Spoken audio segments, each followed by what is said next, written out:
विलासी सामग्रीको उच्च आयातसँगै चालु आर्थिक वर्षको 3 महिनामै मुलुकको व्यापार घाटा 3 खर्ब 50 अर्ब हाराहारीमा, शोधनान्तर घाटा 81 अर्ब नाघ्यो। कांग्रेस केन्द्रीय समिति बैठकमा फरक मतसहित संशोधित विधान मस्यौदा प्रस्तुत, बिहिबारबाट दफावार छलफल सुरु हुने। व्यावसायिक योजना र पर्याप्त अध्ययन बिनै ठूलो रकम खर्चेर वाइड बडी विमान खरिद गरेको भन्दै संसदीय समितिमा निगमको चर्को आलोचना, छानबिन समितिको प्रतिवेदनमाथि समेत प्रश्न। 20 महिना लामो प्रयासपछि युरोपेली युनियनबाट बेलायत अलग रहने सम्बन्धी ब्रेक्जिट सम्झौता पारित, 27 मुलुकद्वारा समर्थन। र अस्ट्रेलिया र इन्डिया बीचको 3 म्याचको 2020 सिरिज बराबरीमा, तेस्रो खेलमा इन्डिया 6 विकेटले विजयी। चालु आर्थिक वर्षको 3 महिनामै व्यापार घाटा 3 खर्ब 50 अर्ब रुपैयाँ हाराहारीमा पुगेको छ। निर्यातको तुलनामा आयात उच्च हुँदा व्यापार घाटा यो वर्ष पनि आकास्ने क्रममा छ। असोज मसान्तसम्म 23 अर्ब 74 करोडको निर्यात हुँदा आयात हुने भने 3 खर्ब 73 अर्ब 59 करोड रुपैयाँ पुगेको छ। निर्यात अघिल्लो वर्षको तुलनामा 16% वृद्धि हुँदा आयात 43% बढेको छ। उनी गलैँचा, दन्तमञ्जन लगायतका वस्तुको निर्यात हुँदा मुलुकमा पेट्रोलियम पदार्थ, हवाई जहाजका पाटपुर्जा, सवारी साधन, दूरसञ्चार तथा अन्य महँगा मेसिनरी सामानको आयातमा उल्लेख्य वृद्धि भएको छ। चालु आर्थिक वर्षको 3 महिनाको अवधिमा व्यापार घाटा 45.9%ले बढेर 3 खर्ब 49 अर्ब 84 करोड रुपैयाँ पुगेको राष्ट्रबैङ्कद्वारा जारी समीक्षामा उल्लेख छ। अर्थविद केशव आचार्यले मुलुकको व्यापार घाटा अब दीर्घ रोग जस्तै भएको प्रतिक्रिया दिनुभयो। उहाँले भन्नुभयो, प्रत्येक वर्ष व्यापार घाटा बढेको मात्रै छ, घट्ने कुनै सङ्केत देखिन्न। धागो बेचेर गाडी किनेका छौँ। व्यापार घाटा कसरी कम हुन्छ? व्यापार घाटा कम गर्ने हो भने वस्तु मात्रै होइन, अब सेवा व्यापारको बारेमा पनि सोच्नुपर्ने बेला भयो। रेमिटेन्स आप्रवाहलाई व्यवस्थित गरेर पर्यटन लगायतका अन्य सेवा क्षेत्रको विकास गर्नेतर्फ सरकारले ध्यान दिनुपर्ने उहाँको भनाइ छ।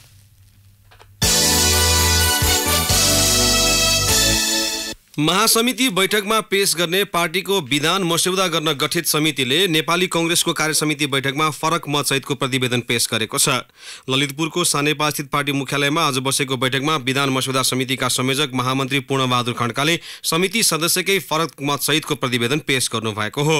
मस्यौदा विधानमा पदाधिकारी र संसदीय समितिको संख्या, चयन प्रक्रिया, अनुशासन समिति, सदस्यता वितरण लगायतका विषयमा समिति सदस्यहरूले फरक मत राखेका छन्। मस्यौदा समितिले बुझाएको प्रतिवेदनमा समेटेको फरक मतबारे जानकारी दिँदै केन्द्रीय सदस्य रामकृष्ण यादव, नेपाली कांग्रेसको केन्द्रीय कार्य समितिमा 11 जना पदाधिकारी रहने व्यवस्था गर्ने पनि फरक विचारको रूपमा आएको छ, जसमा सभापति 1, उपसभापति 3, महामन्त्री 3, सहमहामन्त्री 3 र कोषाध्यक्ष 1 रहने व्यवस्था गर्ने र सबैको निर्वाचन गर्ने पनि विचार आएको छ। र केन्द्रीय समितिको पदाधिकारी थप गरी समानुपातिक समावेशी आधारमा पदाधिकारीको निर्वाचन मनोनयन गर्ने व्यवस्था पनि फरक विचारको रूपमा आएको छ। पदाधिकारीमा कम्तीमा 1 जना महिला अनिवार्य रूपमा हुनुपर्ने पनि फरक विचार आएको छ। पदाधिकारी संख्या हालभन्दा बढाउने, कोषाध्यक्षको मनोनित गर्ने, महामन्त्री सबै निर्वाचन गर्ने पनि एउटा फरक विचारको रूपमा आएको छ। र त्यसै गरी सबै तहका समिति गठन र प्रतिनिधित्व व्यवस्था गर्दा 55% खुला प्रत्यक्ष र 45% समानुपातिक आरक्षणबाट गर्नुपर्ने पनि विचार आएको छ।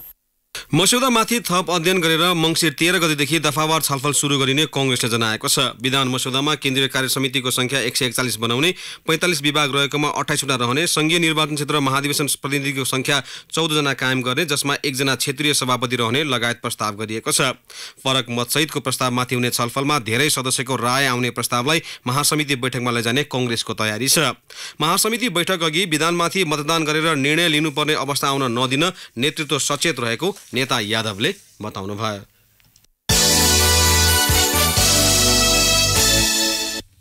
भूमिगत, अर्धभूमिगत समूह लगायतका असन्तुष्ट र द्वन्द्वरत पक्षसँग वार्ता गर्न सरकारले गठन गरेको अधिकार सम्पन्न उच्चस्तरीय राजनीतिक टोलीले बिना उपलब्धि म्याद गुजारेको छ। द्वन्द्वरत र असन्तुष्ट पक्षलाई सहमतिमा ल्याउन सत्तारूढ दलकै सांसद सोमप्रसाद पाण्डेको नेतृत्वमा गत भदौ 8 गते सरकारले 5 सदस्यीय टोली गठन गरेको थियो।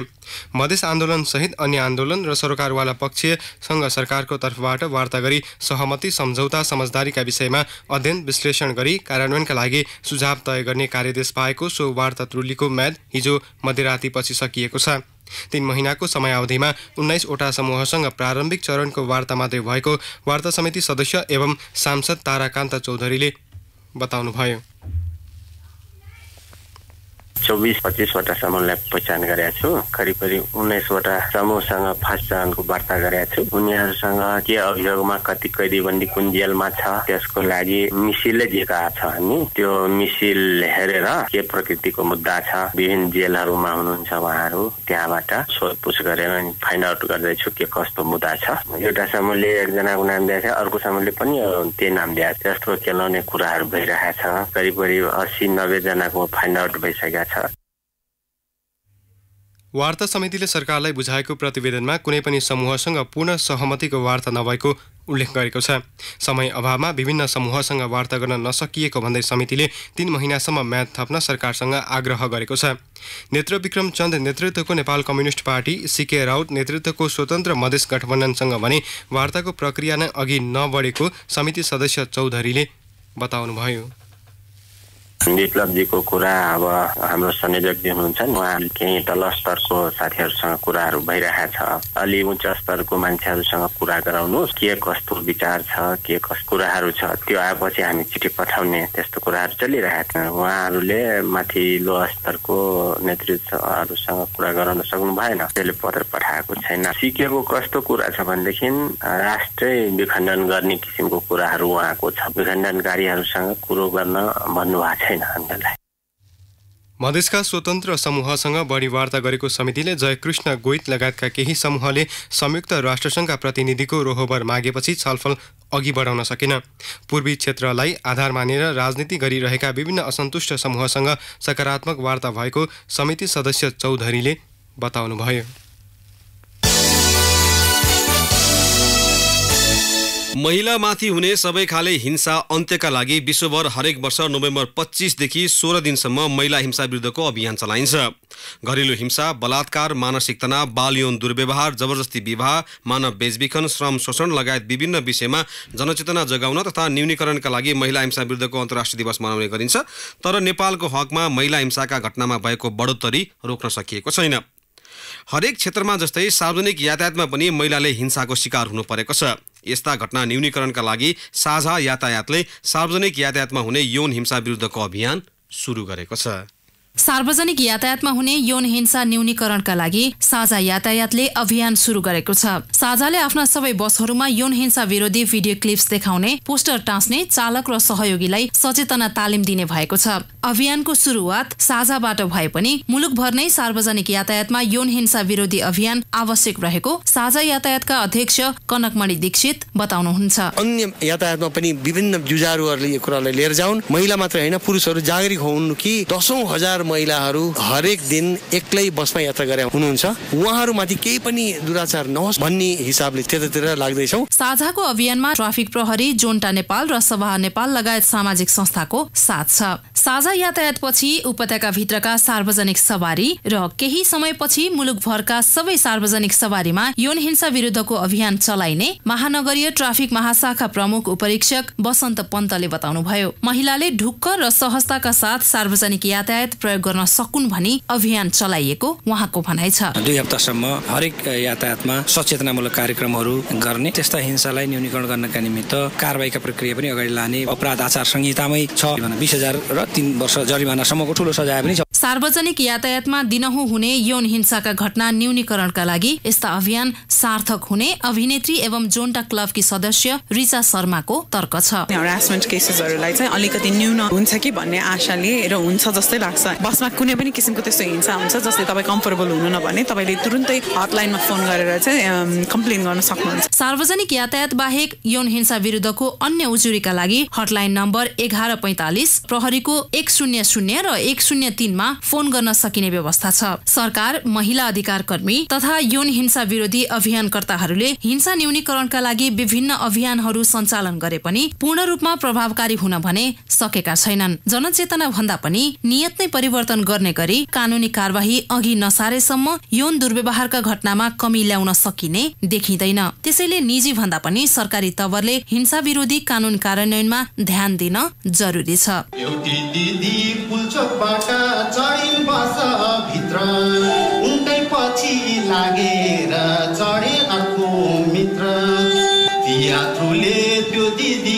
छोड्दैनन् पछाडी शिरदेखि पाउसम्म हेर्छन् अगाडि अब त झन् बिस्तारै तासिनै पो थाले अप्ठ्यारो लागेर त्यो दिदीले हानिन् कुइनाले। रेडियो कान्तिपुरका लागि शर्मिला खनाल। सार्वजनिक यातायातमा हुने महिला हिंसाका घटना र त्यस्ता घटना न्यूनीकरणका लागि साझा यातायातले थालेको अभियान सम्बन्धी यो रिपोर्टपछि कान्तिपुर डायरीमा अब ब्रेकको पालो। अब बाँकी प्रसङ्ग। नेपाल वायु सेवा निगमले व्यावसायिक योजना र पर्याप्त अध्ययन बिना ठूलो रकम खर्चेर वाइड बडी जहाज ल्याएको भन्दै सांसदहरूले चर्को आलोचना गरेका छन्। निगमले जहाज खरिदमा चरम अनियमितता र भ्रष्टाचार गरेको भन्दै प्रतिनिधि सभाको सार्वजनिक लेखा समितिमा सांसदहरूले चर्को विरोध गरेका हुन्। निगमले अन्तर्राष्ट्रिय उडानको लागि गत असार र साउनमा 24 अर्ब रुपैयाँ खर्चेर 2वटा वाइड बडी जहाज नेपालभित्र आएको थियो। पर्याप्त गृह कार्य बिना निगमले जहाज ल्याएको समिति सदस्य विरोध खतिवराले आरोप लगाउनुभयो। 72 सालदेखि यो प्लेन किन्ने प्रक्रिया सुरु हो यहाँले गरेको रिपोर्ट अनुसारै र अहिले बैठकमा आएर भन्नुहुन्छ अप्रत्याशित रूपबाट जहाज आयो, कता जाने कता खोज्ने अब कसै भने त्यस कारणले अहिले कमाउनु ल्यायो। 72 सालदेखि जहाज आउँदैछ भने थाहा छैन यो प्रक्रियामा जाँदाखेरि कहाँ जान्छु भनेर गरे हो। त्यो जान्छु भन्नेदेखि अनुमति दिन्छु भनेको थिएन कि खुट्दै ल्याएर चाहिँ यो एयरबस कम्पनीले ल्याएर हाम्रो एयरपोर्टमा प्लेन ठ्याक्कै छोड्यो र त बरु चलाउनुहोस् गरी खानु भयो। समिति सदस्य धर्मशिला चापागाईले पनि बिना योजना जहाज ल्याएको भन्दै भाडामा ल्याएको कि किनेर भनी प्रश्न गर्नुभयो। यस्तै समिति सदस्य सूर्य पाठकले महालेखा परीक्षकको 55औं वार्षिक प्रतिवेदनमा जहाज खरिद प्रक्रिया कानुन सम्मत नभएको उल्लेख गरिएको भन्दै प्रतिवेदन गलत कि निगम भन्दै कटाक्ष गर्नुभयो। किन यसरी लक्ष्यहरू पुरा हुँदैन, यसका कारणहरू के होला र अहिले तपाईँहरूले बिना बिजनेस प्लान या उडानको निश्चित नभइकन जहाज ल्याएको कुरा त सबैले स्वीकार गरिसकेको कुरा हो। तपाईँले भन्नुहोस् नभन्नुहोस् तपाईँले भित्र स्वीकार गर्नुभएको छ। किन पनि यस्तो भयो भने हाम्रो देशमा छिटो छिटो सरकार बदलिने अनि त्यहाँभित्रका विभिन्न चलखेलहरूले गर्दा छिटो छिटो गर्न पाए भनौँ भन्ने हिसाबले पनि भएको कि भन्ने मलाई चाहिँ आशंका लाग्यो। र अहिले पनि तपाईँहरूका गन्तव्यहरू प्रष्ट छैन। जस्तै नेपाल एयरलाइन्सले एउटा राम्रो गन्तव्यको रूपमा विकास गर्न सक्ने जापान र कोरिया भन्ने छ। जहाज खरिद प्रक्रियामा निगमले चरम भ्रष्टाचार र घोटाला गरेको भन्दै संसदीय समितिमा चर्काचर्की भएको थियो। वाइड बडी खरिद प्रक्रियामा मात्रै निगममा 6 अर्ब रुपैयाँ भन्दा बढी भ्रष्टाचार भएको उनीहरूको आरोप छ। बैठकमा निगमका कार्यकारी अध्यक्ष मदन खरिदले भने आफू जहाज ल्याइसकेपछि मात्रै नियुक्त भएको भन्दै महाप्रबन्धक सुगत रत्न कंसाकारलाई जवाफ दिन आग्रह गर्नुभयो। महाप्रबन्धक कंसाकारले पूर्व योजना र सबै प्रक्रिया पूरा गरेर जहाज ल्याइएको दावी गर्नुभएको छ। नेपालमा बोलिने विभिन्न भाषालाई अन्तर्राष्ट्रिय जगतमा पुर्याउने उद्देश्यले काठमाडौँमा भाषा सम्मेलन हुने भएको छ। भाषा विज्ञान समाज नेपाल र त्रिभुवन विश्वविद्यालय नेपाल भाषा केन्द्रीय विभागले आयोजना गर्ने 39औं भाषा सम्मेलनमा सहभागी हुन विभिन्न 10 मुलुकका भाषा शास्त्रीहरू नेपालमा भेला भएका छन्। भोलि सुरु हुने सम्मेलनमा Nepal, Bharat, Bangladesh, Pakistan, America, Australia, Hong Kong, Bhutan, Sweden लगायत मुलुकका भाषाशास्त्री सहभागी हुने समाजका महासचिव डाक्टर कर्णाखर खतिवडाले बताउनुभयो। कीर्तिपुर स्थित त्रिवी सेडा हलमा हुने सम्मेलनमा विभिन्न भाषाको ध्वनि, रूप, वर्ण, वाक्य, अर्थ र प्रयोग सन्दर्भ, भाषा नीति तथा योजना, भाषा प्रयोग, वक्ताको अभिव्यक्ति, भाषिक स्थिति, भाषा लोपका पक्ष केलाइनेछ।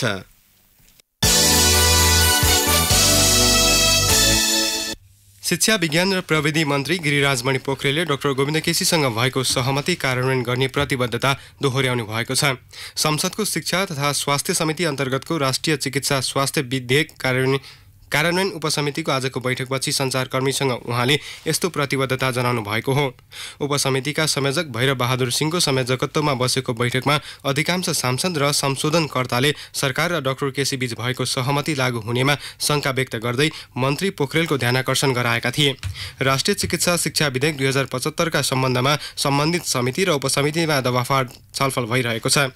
विधेयकको दफा 16 सम्म आज छलफल भएको समिति उपसचिव सहजित राईले जानकारी दिनुभयो। भोलि बिहान 11 बजे बस्ने बैठकमा दफा 17 देखि बाँकीमाथि छलफल हुने तालिका छ। कान्तिपुर डायरीमा अब कास्की डायरीको पालो। कास्की डायरीमा दीपक परियारको नमस्कार। कास्कीबाट प्रतिनिधित्व गर्ने सांसदहरूले निर्वाचन क्षेत्र विकासका लागि प्राप्त रकम विनियोजन गरेका छन्। निर्वाचन क्षेत्र नम्बर 1 बाट निर्वाचित सांसद खगराज अधिकारीले मादी गाउँपालिकाको ताङतिङदेखि कोला सथरसम्म पुग्ने मोटर बाटो ट्र्याक खोल्ने रकम विनियोजन गर्नुभएको छ। लमजुङ र कास्कीको सिमानामा पर्ने गुरुङ जातिको आदिम थलो कोला सथर पुग्ने ट्र्याक खोल्न 70 लाख रुपैयाँ छुट्याएको सांसद अधिकारीले बताउनुभयो। स्थानीय पूर्वाधार विकास साझेदारी कार्यक्रम अन्तर्गत संघीय सांसदले खर्च गर्न पाउने 4 करोड रुपियाँ मध्येबाट सो योजना परेको हो। पोखराको भू उपयोग नीति र भवन तथा पूर्वाधार निर्माण मापदण्ड सँगै बनाउन राजनीतिक दलका नेताले महानगरलाई सुझाव दिएका छन्। उनीहरूले मापदण्ड संवेदनशील विषय भएको र यसले दीर्घकालीन असर पार्ने भएकोले पोखराको भू उपयोग नीति बनाएपछि मात्रै मापदण्ड बनाउन सुझाव दिएका हुन्। पोखरा महानगरपालिकाले विज्ञ समूह गठन गरी तयार गरेको भवन तथा पूर्वाधार निर्माण सम्बन्धी मापदण्ड 2075 बारे सुझाव लिन कास्कीमा क्रियाशील राजनीतिक दलसँग छलफल गरेको थियो। महानगर प्रमुख मानबहादुर जीसीले विज्ञ समूहले तयार पारेको मापदण्डका बारेमा सरकारवाला निकायसँग राय सुझाव लिएर नै त्यसलाई कार्यान्वयन तहमा लैजाने बताउनुभयो। पोखराको लेकसाइडका भित्री सडकलाई नम्बरका आधारमा नामाकरण गरिने भएको छ। पोखरा पर्यटन परिषद र पोखरा महानगरपालिका वडा नम्बर 6 को सहकार्यमा गत सोमबारबाट सो नामाकरण गर्न सुरु गरिएको हो। वडा अध्यक्ष जगत पहाडीले पहिलो चरणमा मूल सडकसँग जोडिएका 20 वटा भित्री गल्लीको पहिचान र नम्बरले संकेत गरिएको बताउनुभयो। बेलुन नेपाल प्रालीले हट एयर बेलुन पोखरा भित्राएको छ। पोखरा आउने पर्यटकले अब बेलुनबाटै ताल, हिमाल लगायत प्राकृतिक दृश्यको अवलोकन गर्न पाउनेछन्। Paragliding, bungee jump, zip flyer, rafting, ultralight सँगै हट एयर बेलुन नयाँ साहसिक गतिविधिमा गनिएको हो। पोखरालाई साहसिक पर्यटनको राजधानी बनाउने उद्देश्य रहेको कम्पनीको दावी छ। प्रालीले 1.5 करोड रुपियाँको लगानीमा बेलुन सञ्चालन गरेको हो। हवस् त, कास्की डायरी आजलाई यति नै। दीपक परियार बिदा हुन्छु, नमस्कार। दीपक परियारको कास्की डायरी पछि कान्तिपुर डायरीमा पुनः ब्रेकको पालो। कान्तिपुर डायरीमा अब आर्थिक प्रसङ्ग। चालु आर्थिक वर्षको 3 महिनामा 2 खर्ब 42 अर्ब 17 करोड रुपैयाँ रेमिटेन्स भित्रिएको छ। प्रमुख रोजगार गन्तव्य मलेसियामा नेपाली कामदारका लागि केही समय रोक लगाइए पनि डलरको मूल्य बढेपछि रेमिटेन्स आप्रवाहमा सुधार आएको हो। नेपाल र मलेसिया बीच कामदार आपूर्ति सुरु गर्ने सम्बन्धमा सहमति भए पनि कार्यान्वयन प्रक्रिया सुरु भइसकेको छैन। अघिल्लो वर्षको तुलनामा 37%ले रेमिटेन्स आप्रवाह बढेको राष्ट्र बैंकले जारी गरेको तथ्याङ्कमा उल्लेख छ। प्रमुख रोजगार गन्तव्य मुलुकहरू कतार, संयुक्त अरब इमिरेट्स, युएई, कुवेत, मलेसिया लगायतका देशबाट बढी रेमिटेन्स भित्रिएको छ। चालु वर्षको 3 महिनामा वैदेशिक रोजगारीमा जाने नेपालीको सङ्ख्या भने घटेको छ। मलेसिया जाने नेपालीहरूको सङ्ख्या भने उल्लेख्य घटेको केन्द्रीय बैंकले जनाएको छ। रेमिटेन्समा वृद्धि भए पनि व्यापार घाटा उच्च भएपछि शोधनान्तर घाटा भने बढेको छ। यो बीचमा मुलुकको शोधनान्तर घाटा 81 करोड 86 करोड रुपैयाँ पुगेको छ। धितोपत्र बजारमा आज झण्डै 15 अङ्कले गिरावट आएको छ। सेयर कारोबार हुने साताको पहिलो दिन आज बजार परिसूचक नेप्से 14.82 अङ्कले घटेर 1166.43 अङ्कमा पुगेको छ। नेप्सेमा कारोबार भएका सबै कम्पनी समूहको उपसूचकमा भारी गिरावट आएका कारण समग्र बजार प्रभावित बन्यो। सबैभन्दा बढी निर्जीवन बीमा कम्पनी समूहको उपसूचक 90.76 अङ्कले घटेको छ। यस्तै उत्पादनमूलक कम्पनी समूहको उपसूचक 50.54 र जीवन बीमाको 44.4 अङ्कले घटेको छ। नेप्सेमा आज 154 कम्पनीका 3945 कारोबारबाट 8,40,055 किता सेयर किनबेच भए, जस अन्तर्गत 25 करोड 6,42,475 रुपियाँ बराबरको कारोबार भएको नेपाल स्टक एक्सचेन्जले जनाएको छ। नेप्सेमा आज सबैभन्दा बढी एनएमबी बैंक लिमिटेडले कारोबार गरेको छ। अब अन्तर्राष्ट्रिय प्रसङ्ग। युरोपेली युनियनबाट बेलायत अलग रहने सम्बन्धी ब्रेक्जिट सम्झौता पारित भएको छ। 20 महिना लामो प्रयासपछि सो सम्झौता पारित भएको हो। युरोपेली युनियन र बेलायतका प्रतिनिधिबीच बेल्जियमको ब्रसेल्समा करिब 1 घण्टा लामो छलफलपछि सो सम्झौतालाई 27 मुलुकले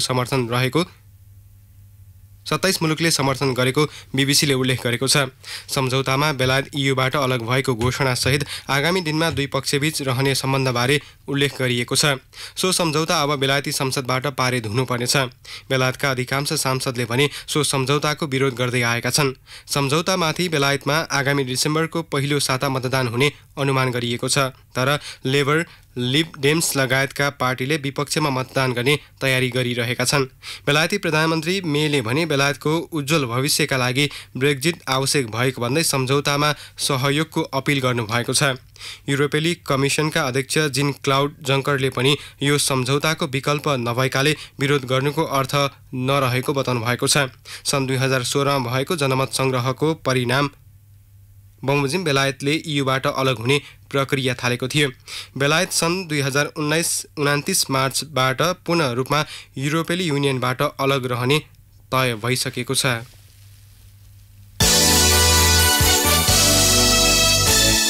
युगान्डाको भिक्टोरिया तालमा डुङ्गा दुर्घटना हुँदा कम्तीमा 29 जनाको मृत्यु भएको छ। राजधानी काम्पाला नजिक रहेको तालमा डुङ्गा डुब्दा सो हताहती भएको स्थानीय प्रशासनलाई उद्धृत गर्दै बीबीसीले जनाएको छ। 20 भन्दा बढीको उद्धार गरिएको छ भने केही हराइरहेको आशंकामा खोजी कार्य जारी छ। सो डुङ्गामा करिब 100 जना सवार थिए। क्षमताभन्दा बढी यात्रु सवार भएको तथा प्रतिकूल मौसमका कारण दुर्घटना भएको हुन सक्ने शंका गरिएको छ। युगान्डामा डुङ्गा दुर्घटनाका कारण वर्षेनी सयौंको मृत्यु हुने गरेको छ।